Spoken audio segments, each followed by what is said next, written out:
gentlemen, the Palace Press Officer Undersecretary Claire Castro.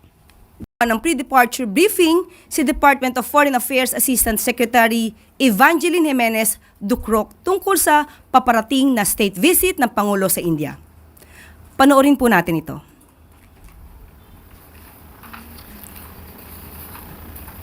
And good morning to our friends from the Malacanang Press Corps. We wish to thank the Office of the Press Secretary for inviting us to this briefing. As previously announced po, President Ferdinand R. Marcos Jr. will embark on a state visit to India from August 4 to August 8, 2025 upon the invitation of Indian Prime Minister Narendra Modi, whose invitation was conveyed in his Independence Day letter to President Marcos last year. This visit is also part of the year-long celebration of the 75th anniversary of diplomatic relations between the Philippines and India, which commenced in November 2024. The purpose of this visit is to further strengthen the Philippines-India partnership, to proactively engage India in all aspects of the relations, and seize opportunities for greater security, economic, science and technology, and people-to-people cooperation. We recognize the economic and strategic potentials of India, and we hope to open up possibilities for the future. Highlights of the President's visit include stops in New Delhi and Bangalore. In New Delhi, the President will call on the President of India, Her Excellency President Murmu, have a bilateral meeting with the Prime Minister of India, the Honorable His Excellency Narendra Modi, and he will meet with the President of the Bharatiya Janata Party, BJP, and Chair and Minister of Health and Family Welfare, Jagat Prakash Nadda. The BJP leads the National Democratic Alliance and is the ruling and largest political party in India. The President will hold two business events, one in New Delhi and a second one in Bangalore, which is also known as India's Silicon Valley. Several Indian CEOs have requested to meet with the President, a number of whose companies are in active preparations to enter the Philippine market as investors.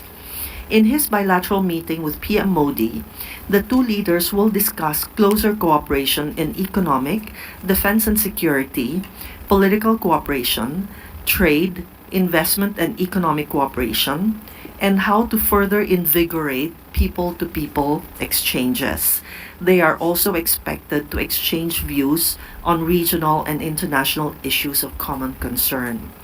The President will have a very tight schedule in India. Following is a rundown of some of his meetings and engagements. He will arrive in New Delhi in the afternoon of the 4th of August, and he will immediately meet with the Filipino community on the day of his arrival. The next day, he will have all official events related to his state visit.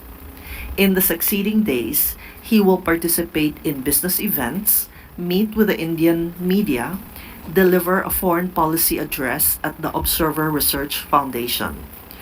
In Bangalore, he will again participate in business events.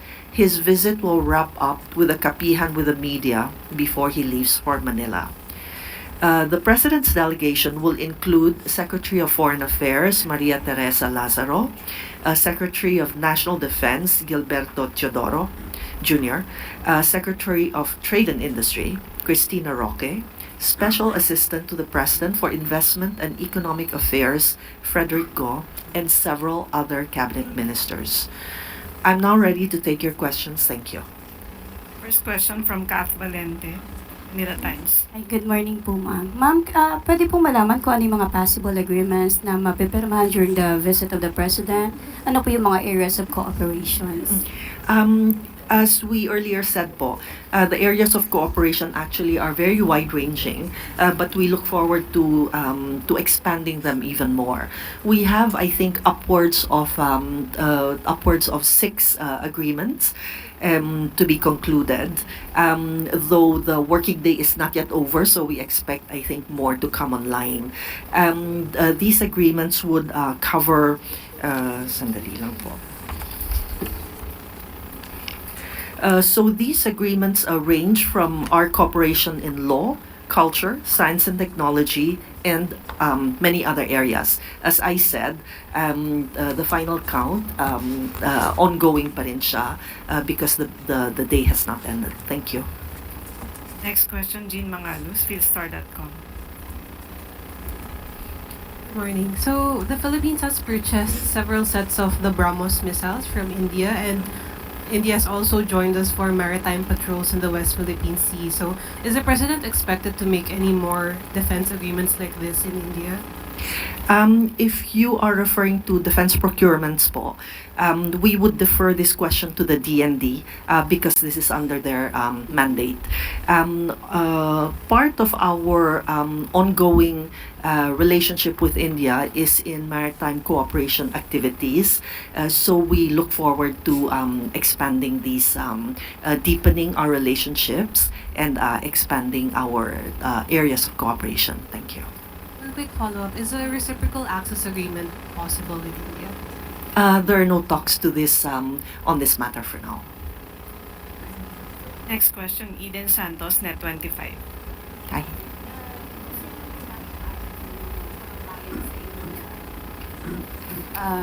Kumustahin lang po namin yung mga kababayan natin sa India dahil isa po sa magiging activity ng Pangulo ay yung meet and greet with the Filipino community.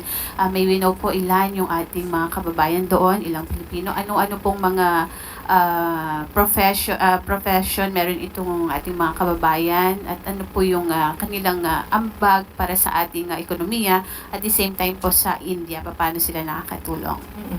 Thank you po for your question. Yung meet and greet po, I think we expect around 200 Filipinos, largely concentrated in New Delhi. For the total number of Filipinos, according to our official submission to Congress, there are approximately 1,356 registered Filipinos in India. I think a number of them are married to Indian nationals, as well as practicing professionals in India. Thank you. No more questions? Jean Mangalus, philstar.com. A quick follow-up. Is a free trade agreement in the talks?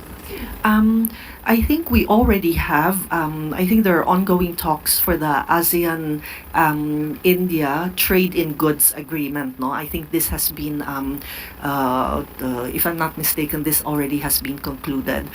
For a bilateral agreement, it is our aspiration to have one, but I believe talks have not started. But it's always an aspiration. 4 minutes. Ivan Mayrina, GMA7. Hi, ma'am. Or as the Silicon Valley of India, can you describe to us what's in it for the Philippines dito po sa mga inaasahan nating investments from the Indian companies? I think a number of the companies have already some investments in the Philippines, and so we're looking to expand these investments from the same companies or to reach out to new companies. The business aspect of the visit, especially in Bangalore, yung lead po dyan ay ang Department of Trade and Industry.